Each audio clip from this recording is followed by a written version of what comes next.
Dando continuidade aqui ao nosso estudo, toda a primeira semana do mês, com nosso amigo, companheiro de trabalho, divulgador da doutrina espírita, o Rogério, que tenha uma ótima palestra estudando, mais uma vez, o Livro dos Espíritos. Uma boa palestra a todos. Rogério, a tela é toda sua. Valeu.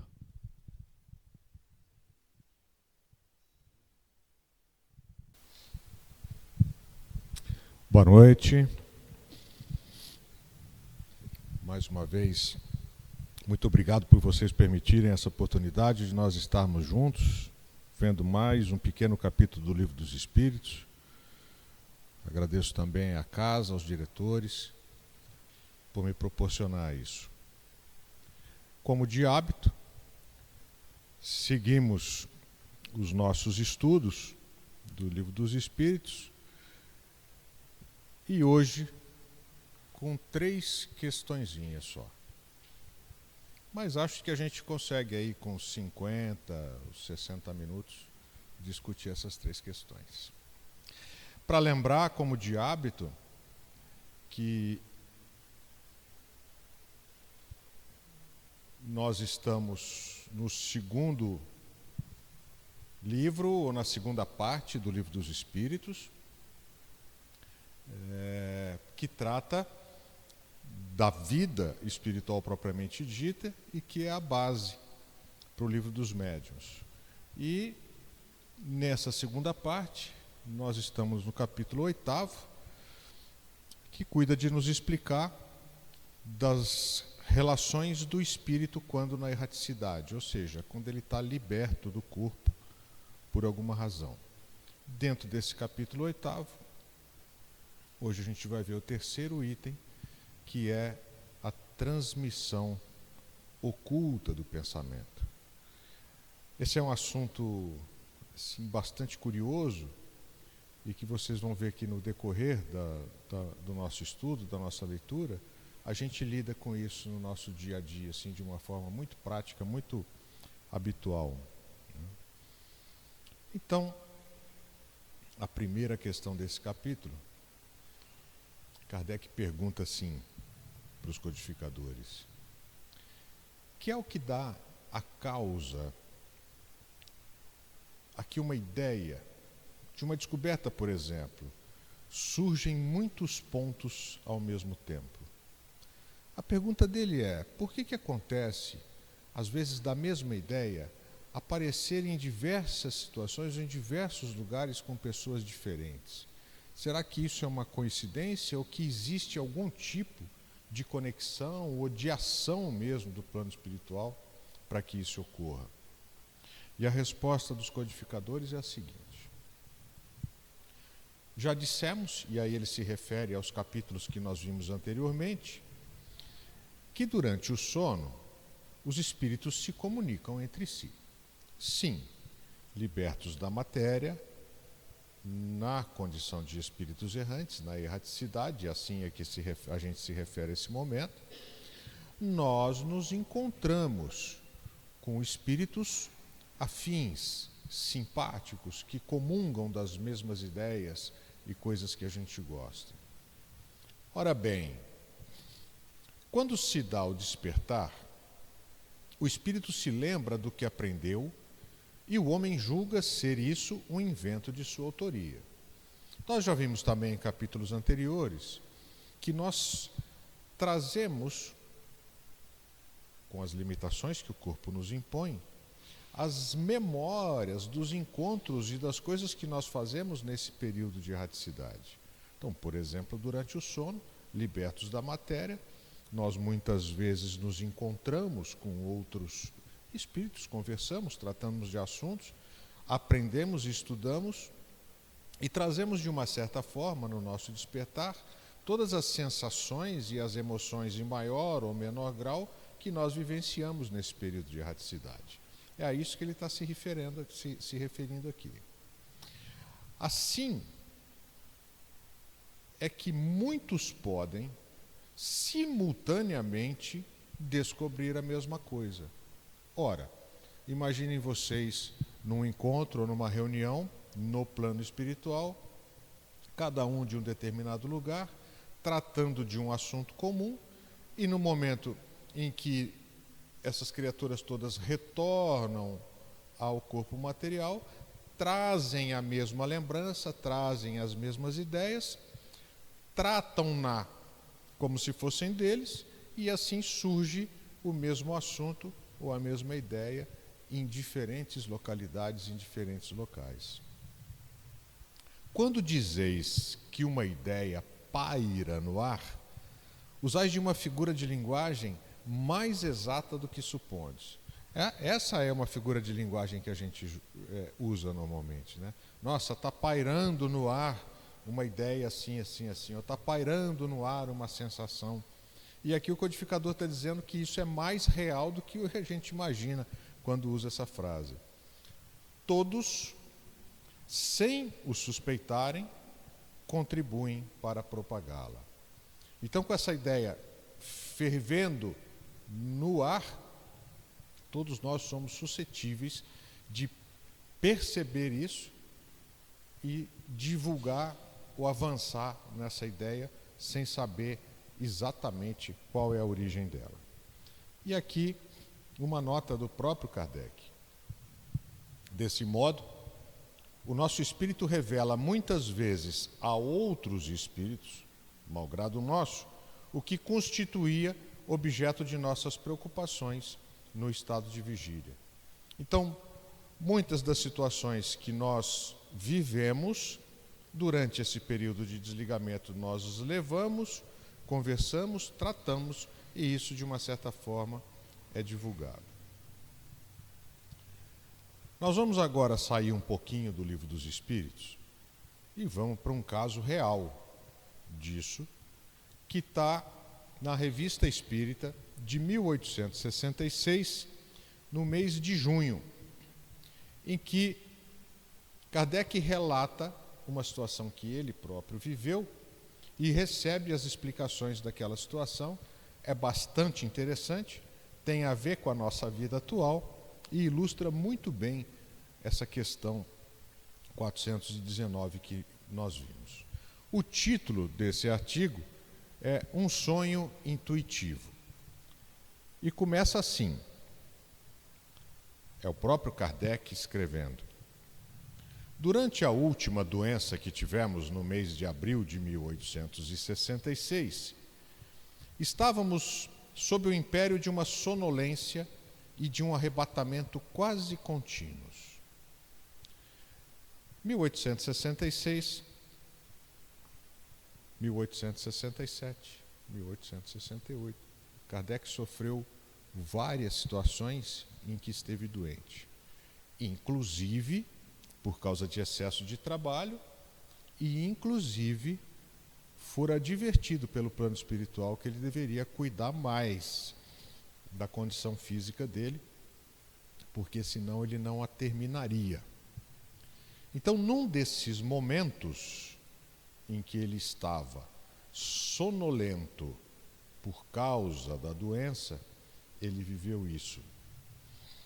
Nesses momentos, sonhávamos constantemente coisas insignificantes, às quais não prestávamos a mínima atenção. Então, nesses momentos de sonolência decorrente da doença, ele pensava e sonhava com coisas diferentes e diversas que ele próprio diz aqui que não dava atenção porque não via nelas importância.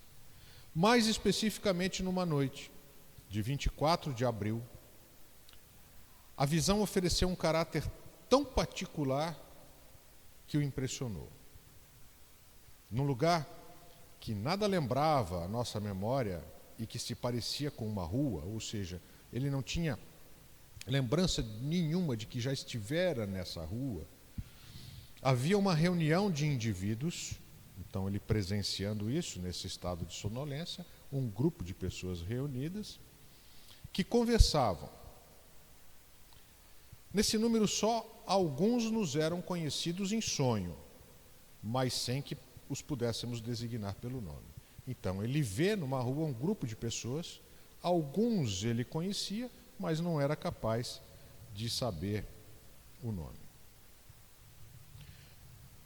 considerávamos a multidão e procurávamos captar o assunto da conversa, quando de repente apareceu no canto de uma parede uma inscrição em letras pequenas e brilhantes, como fogo, e que nos esforçamos para decifrar. Então ele está lá tentando entender do que aquele grupo está falando, ele não consegue definir exatamente qual que é o assunto, o plano espiritual certamente percebe isso e escreve na parede. Já que você não está conseguindo escutar, eu vou desenhar. E está lá a frase: descobrimos que a borracha enrolada sob a roda faz 1 légua em 10 minutos, desde que a estrada... Olha o assunto. Em 1866, as rodas eram de madeira ou eram de ferro. E elas tinham um desgaste extremamente grande quando em contato com o solo. Então, ele leu uma frase dessa, que não era um assunto do seu cotidiano, diante de um grupo que discutia este assunto em 1866, onde, na frase, se sugere que se você enrolar a borracha na roda, o desgaste vai ser menor, portanto, o atrito vai ser maior e o desempenho do veículo vai ser melhor. Consegue vencer 1 légua em 10 minutos. Enquanto procurávamos o fim da frase, a inscrição apagou-se pouco a pouco e nós acordamos. Temendo esquecer estas palavras singulares, apressamo-nos em as transcrever. A primeira vez que alguém propõe, de fato, enrolar borracha numa roda foi em 1868, 2 anos depois que Kardec viu escrito isso, quando liberto do corpo. O primeiro pneu, o pneu foi inventado em 1850, por um escocês chamado Dunlop. Nós estamos falando de quantos anos? Né? Então vejam que o assunto pairava no plano espiritual muito antes dele acontecer de fato, como coisa aplicável. Né? Vamos seguir aqui. Qual podia ser o sentido dessa visão, lá em 1866? Que nada, absolutamente, em nossos pensamentos e nossas preocupações podia ter provocado. Esse assunto de pôr borracha em roda certamente não fazia parte dos assuntos que ele tratava. Não nos ocupando nem de invenções, nem de pesquisas industriais, isso não podia ser um reflexo das nossas ideias. Depois, que podia significar essa borracha que, enrolada sob uma roda, fazia 1 légua em 10 minutos? Era a revelação de alguma nova propriedade dessa substância? O que acontece, né? Seria ela chamada a representar um papel na locomoção? Então ficou ele aqui, lá em 1866, divagando a respeito de, qual que é a lógica disso tudo, né? Queriam pôr-nos no caminho de uma descoberta? Você tinha a intenção do plano espiritual colocar Kardec no rumo da descoberta do pneu? Mas então, por que se dirigir a nós e não a homens especiais em condições de fazer os estudos e as experiências necessárias? Contudo, o sonho era muito característico, muito especial para ser arrolado entre os sonhos de fantasia. Devia ter um objetivo. Qual? E o que procurávamos inutilmente? Durante o dia, tendo ocasião de consultar o Dr. Demer sobre a nossa saúde, aproveitamos para lhe pedir que nos dissesse se o sonho apresentava algo de sério. Eis o que respondeu. Dr. Demer era um médico homeopata que cuidava da saúde de Kardec quando vivo. Desencarnado, e num prazo muito curto depois do desencarne, ele passou a cuidar da saúde do Kardec do plano espiritual. Inclusive, em outros relatos, se referindo ao Espírito de verdade que o acompanhava nessas consultas ou nessas informações ou conselhos que ele dava para o Kardec. Então ele pergunta para o médico: rapaz, aconteceu assim, sonhei com a borracha, estava escrito, será que o que acontece? Por que desse sonho? Olha a resposta. Os numerosos sonhos que vos assediaram nesses últimos dias são o resultado do próprio sofrimento que experimentais, o sofrimento físico, dos consequentes estados de doença que ele vivia. Toda vez que há enfraquecimento do corpo, há tendência para o desprendimento do espírito. Olha que interessante. Toda vez que a gente está doente ou está enfraquecido, há uma tendência de desligamento. E é verdade. Pensem nas febres severas ou nas condições severas de doença mesmo. Mas quando o corpo sofre, o desprendimento não se opera de maneira regular e normal. O espírito é incessantemente chamado ao seu posto. Então, se desliga e volta, se desliga e volta. Daí, uma espécie de luta, de conflito entre as necessidades materiais e as tendências espirituais. Daí também, interrupções e misturas que confundem as imagens e as transformam em conjuntos bizarros e desprovidos de sentido. O delírio. Então você está num momento em que você se desprende, mas é chamado de volta, se desprende, é chamado de volta, tem contato com o plano espiritual, traz essas impressões, mas não consegue concatenar. Isso, Dr. Demério explicando. O caráter dos sonhos, esses malucos, mais do que se pensa, se liga à natureza da doença. É um estudo a fazer, e os médicos aí encontrarão muitas vezes diagnósticos preciosos quando reconhecerem a ação independente do espírito e o papel importante que isso representa na economia. Olha só a observação do médico desencarnado. O que ele está dizendo? Que as características do sonho durante o estado de doença têm muito significado e muita relação com a própria doença. Então, o que ele sugere aqui é que a ciência humana deveria avançar no estudo das características do sono, porque a partir daí chegariam a diagnósticos muito interessantes, inclusive do ponto de vista econômico, e se referindo aqui aos gastos que a doença significa. Isso hoje engatinha. Se o estado do corpo reage sobre o espírito, por seu lado, o estado do espírito influi poderosamente sobre a saúde e, em certos casos, é tão útil agir sobre o espírito quanto sobre o corpo. Isso a gente começa a entender que toda doença do corpo físico tem origem no espírito.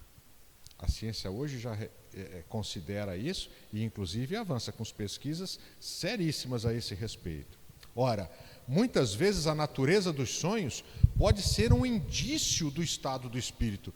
Repito que é um estudo a fazer, negligenciado até hoje pela ciência, que não vê em toda parte senão a ação da matéria e não leva nenhuma conta o elemento espiritual.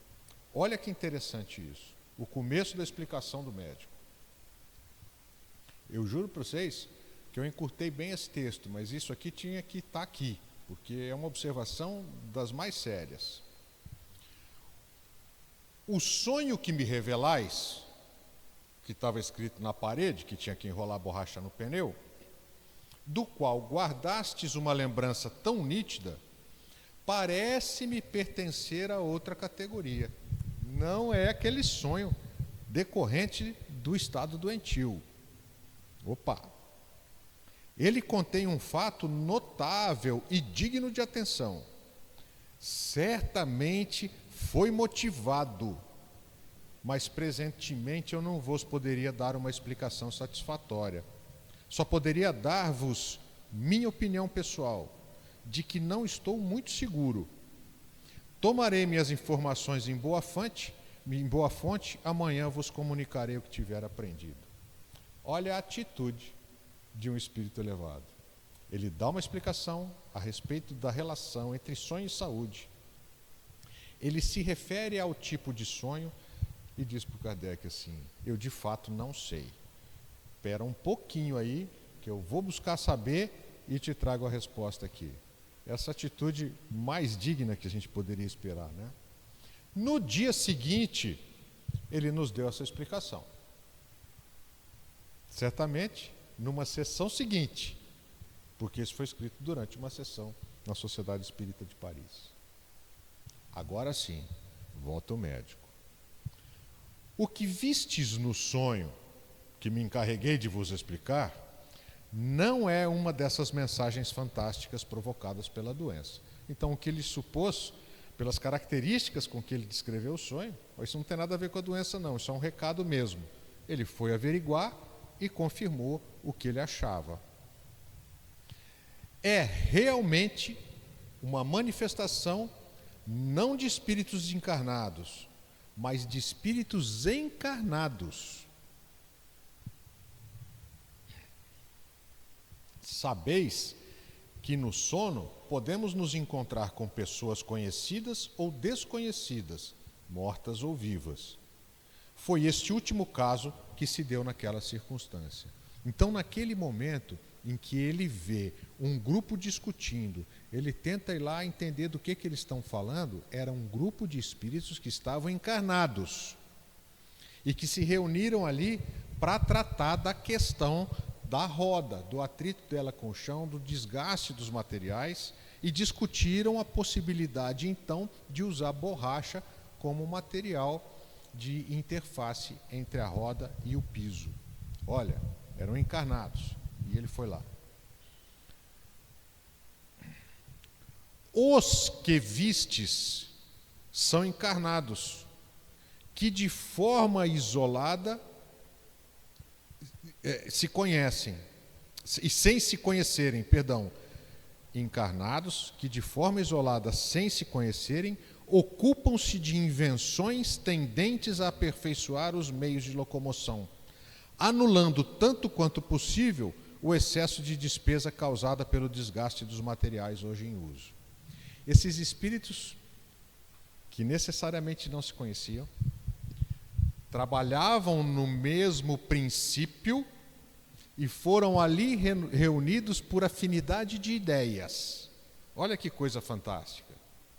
E o assunto era o assunto que cada um deles isoladamente discutia no plano material e que puderam ali, numa reunião no plano espiritual, tratar desse assunto como se fosse um congresso, numa reunião com esse objetivo, e que o Kardec apareceu lá.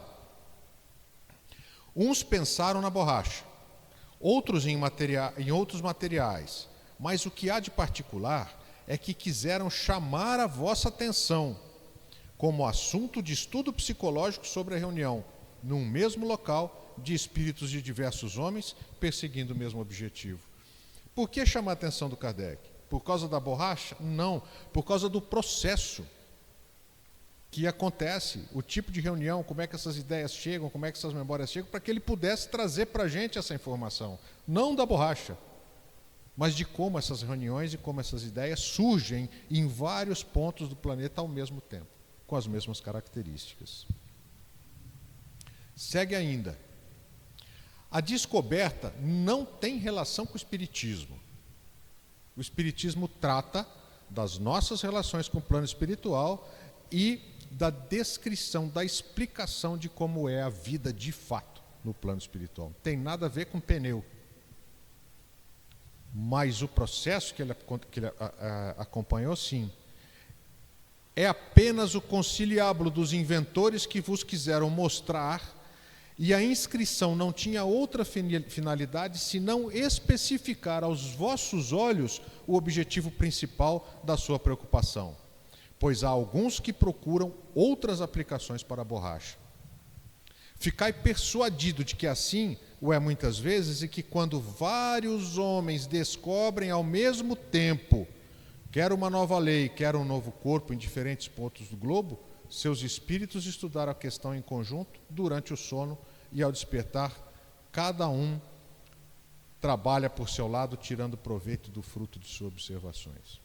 Interessante que quando o escocês Dunlop foi patentear o pneu, a patente já existia. Tinha acabado de ser feita por um francês chamado Thomson. Ele precisou, inclusive, brigar. Então, notem que a ideia do pneu surge em 2 pontos, um na Inglaterra, outro na França, praticamente ao mesmo tempo, e o francês foi mais rápido, conseguiu fazer a patente. E o Dunlop fez o pneu para o filho que ia num triciclo para a escola e socava muito. Então ele teve a ideia de, além da borracha, encher a borracha com ar, porque assim ela ia amortecer a vibração. Achou legal a ideia, correu fazer a patente, alguém já tinha feito pouquinho antes. Isso deu briga, deu discussão. É exatamente o processo que Kardec está descrevendo aqui. A mesma ideia surge em 2 lugares diferentes, muito possivelmente eles estiveram na mesma reunião, um correu mais que o outro com a ideia. Notai bem que aí estão ideias de encarnados e que nada prejulgam quanto ao mérito da descoberta. O fato de estar encarnado ou estar desencarnado não muda a magnitude, né, da coisa. Pode ser que de todos esses cérebros em ebulição saia algo de útil, como é possível que só saiam quimeras. Desnecessário dizer que seria inútil interrogar os espíritos a respeito. Sua missão, como dissestes em vossas obras, não é poupar ao homem o trabalho das pesquisas, trazendo-lhe invenções acabadas, que seriam outros tantos estímulos à preguiça e à ignorância. Então, aqui o que ele está dizendo? Por que deixa, então, os encarnados perdendo tempo e desgastando ideias para chegar a uma conclusão que muitas vezes espíritos mais elevados no plano espiritual já conhecem e poderiam antecipar o processo? Não que isso não ocorra, mas nesse caso o mérito estaria exatamente no trabalho e na descoberta dessa técnica e dessa tecnologia nova. Então não houve interferência. Nesse grande torneio da inteligência humana, cada um aí entra por conta própria e a vitória é do mais hábil, do mais perseverante e do mais corajoso. E assim é. O francês correu na frente, conseguiu a patente. Depois, numa briga, ele acabou perdendo. Eu achei isso maravilhoso. A explicação prática do que está descrito numa perguntazinha do Livro dos Espíritos. Aliás, é assim que a gente deve estudar o Livro dos Espíritos, buscando outras alternativas da mesma fonte que possam detalhar melhor cada item daquele. Voltamos então à nossa grande obra, na questão 420. Kardec agora pergunta: podem os espíritos comunicar-se estando completamente despertos os corpos? Lembra que a 419 tratou da comunicação dos espíritos na erraticidade. Quando livres do corpo, desligados do corpo, os espíritos se reúnem, se encontram, trocam ideias, formam assembleias, discutem assuntos. Mas isso pode acontecer na condição de despertos. O que vocês acham?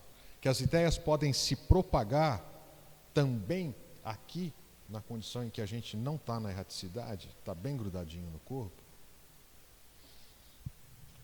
Respostas dos codificadores: o espírito não se acha encerrado no corpo como numa caixa. Esse assunto foi bastante discutido em capítulos anteriores, quando Kardec trata com os codificadores das limitações que o corpo material impõe às ações do espírito.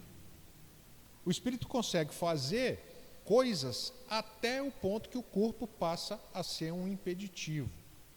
Então, o que ele está dizendo aqui? O espírito não está encerrado dentro do corpo como numa caixa. Irradia por todos os lados. Segue-se que pode comunicar-se com outros espíritos, mesmo em estado de vigília, se bem que mais dificilmente, mas pode. Quer um exemplo bobo disso? Eu vou ligar para minha tia hoje. Toca o seu telefone, 30 segundos depois é a tia te ligando. Isso nada mais é do que uma comunicação ocorrendo no momento em que você está preso ao corpo, mas que o seu pensamento chegou lá muito mais rápido do que a gente pode imaginar. Então, Pode sim. E Kardec segue agora com a pergunta 421. Como se explica que duas pessoas perfeitamente acordadas tenham instantaneamente a mesma ideia? Então a resposta anterior, pode. Pode? Pode. Como se explica? Como pode?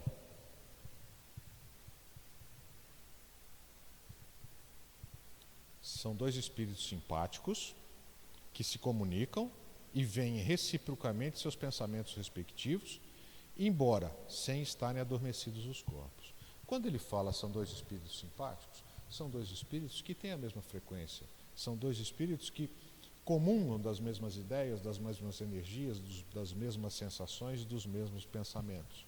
Portanto, estão em sintonia, afinizados, né?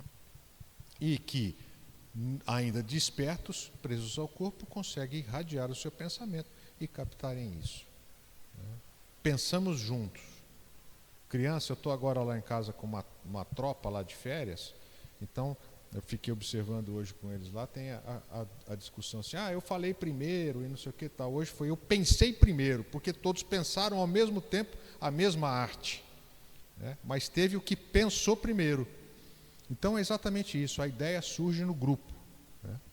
E aqui uma nota do Kardec. Entre os espíritos que se encontram, uma comunicação de pensamento que dá causa a que duas pessoas se vejam e compreendam sem precisarem de sinais ostensivos da linguagem. Poder-se-ia dizer que falam entre si a linguagem dos espíritos. E é assim mesmo. Tem gente com quem você não precisa falar. Você olha e já sabe tudo. Olha e já sabe tudo. Principalmente nós, os homens, quando as esposas estão bravas. Não precisa falar. A gente olha e já sabe que fez alguma coisa errada. Pode até não saber o quê, mas sabe que deu errado, que não vai ficar bom. É uma questão dessa de afinidade de pensamentos. Sigamos agora esse mesmo assunto visto pelo livro dos médiuns. Exatamente o mesmo assunto.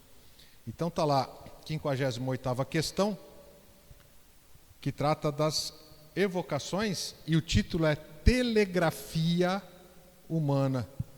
Por que será que ele usou o termo telegrafia? Porque em 1850 e pouco, a forma de comunicação à distância que existia era o telégrafo. A analogia é essa. Evocando-se reciprocamente, poderiam duas pessoas transmitir de uma a outra seus pensamentos e corresponder-se? Eu penso aqui no fulano, eu penso, eu estou evocando. Será que eu consigo mandar uma mensagem para ele?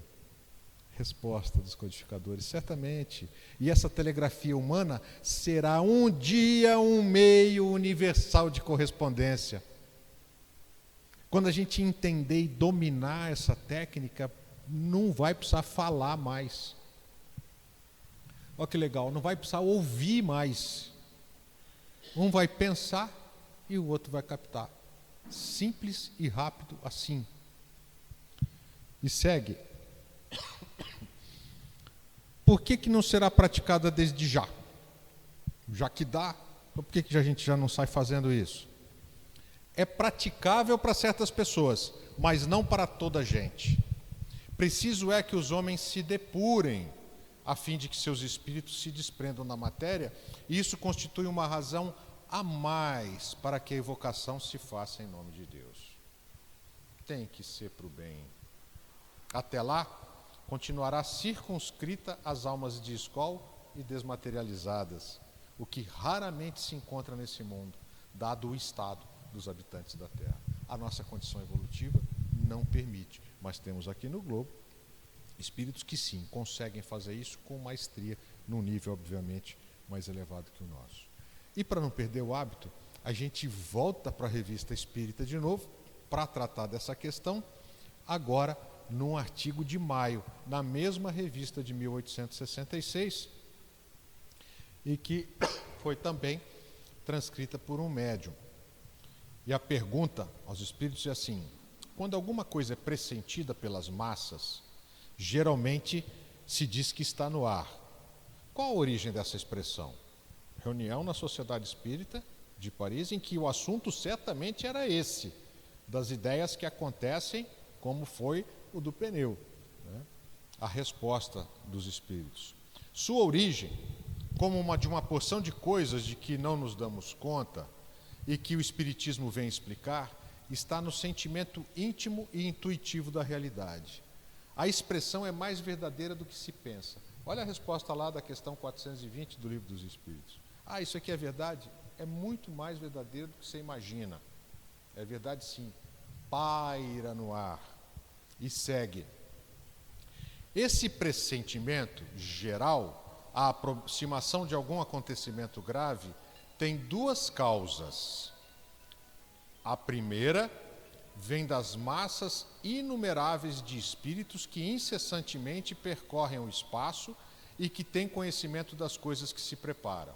Então ele diz aqui o seguinte: isso existe e há duas razões.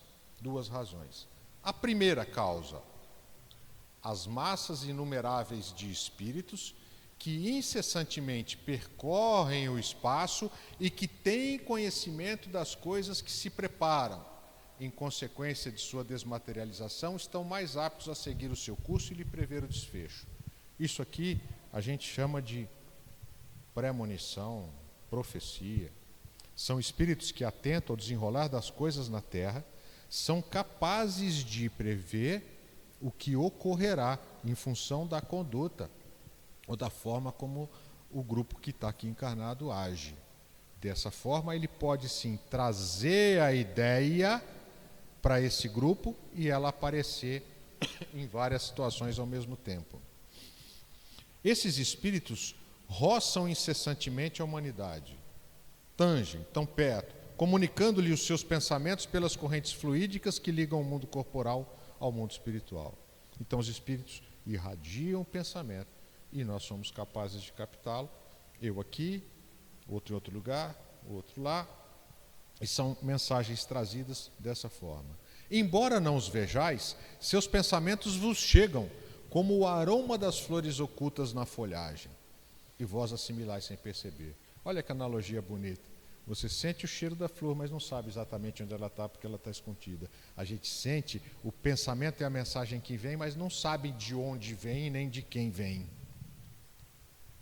O ar está literalmente rasgado por essas correntes fluídicas, que por toda parte semeiam a ideia de tal sorte que a expressão está no ar.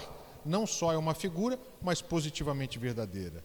Certos espíritos são mais especialmente encarregados pela providência de transmitir aos homens o pressentimento de coisas inevitáveis. É a missão deles. É exatamente a missão deles. Com vistas a lhes dar um secreto aviso, e eles cumprem essa missão espalhando-se entre as criaturas. São como as vozes íntimas que retinem no seu foro íntimo. E a gente recebe isso como? Intuição.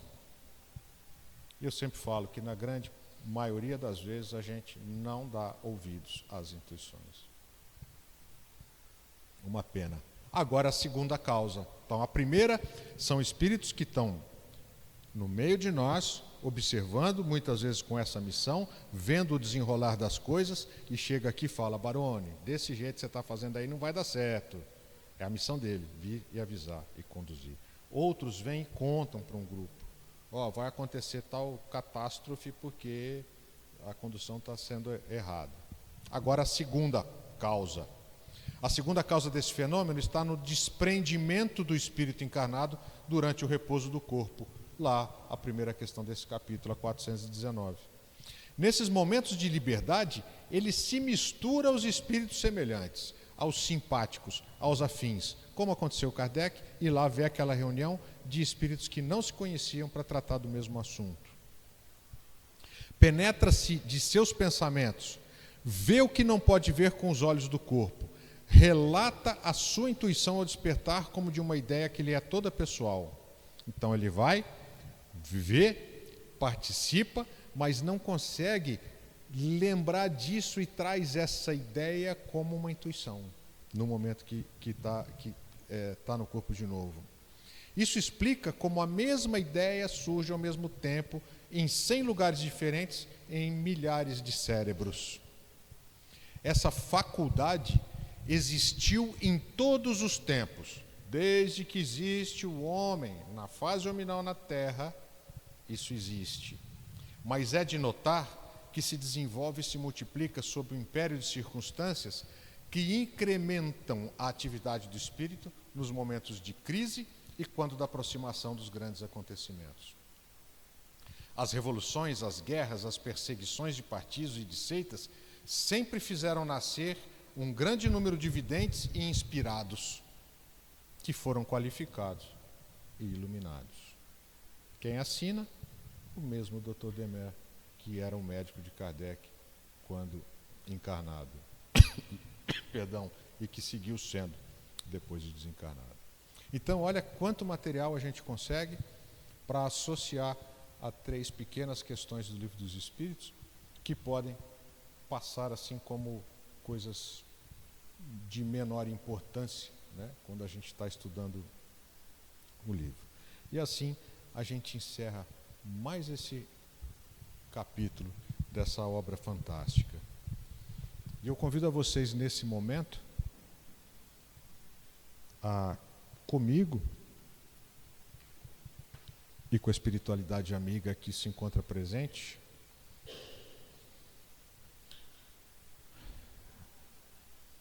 ao participar dessa comunhão de pensamentos, de vibrações, de amor, que nós possamos expandir os nossos corações, irradiar os nossos melhores sentimentos, Senhor. Que nós possamos ser nesse momento pontos de difusão e de multiplicação da sua paz. Que possamos, Pai, com o amparo dos nossos mentores, da espiritualidade amiga que nos acompanha e nos orienta, caminhar no sentido do nosso crescimento pessoal, das mudanças que precisamos passar e fazer nas nossas condutas. Que possamos perceber sempre, Senhor, as suas mãos e os seus olhos à frente dos nossos caminhos, orientando-nos, protegendo-nos e, acima de tudo, amando-nos. Pai de infinita bondade, que possamos nesse momento, Senhor, levar essas vibrações de paz e amor a todos os pontos onde ainda imperam o sofrimento, a ignorância, o ódio, o rancor, o orgulho. Que possamos penetrar os corações, Pai, dos que se encontram encarcerados, dos doentes nos hospitais, dos desamparados nos orfanatos, dos abandonados nas ruas, Senhor.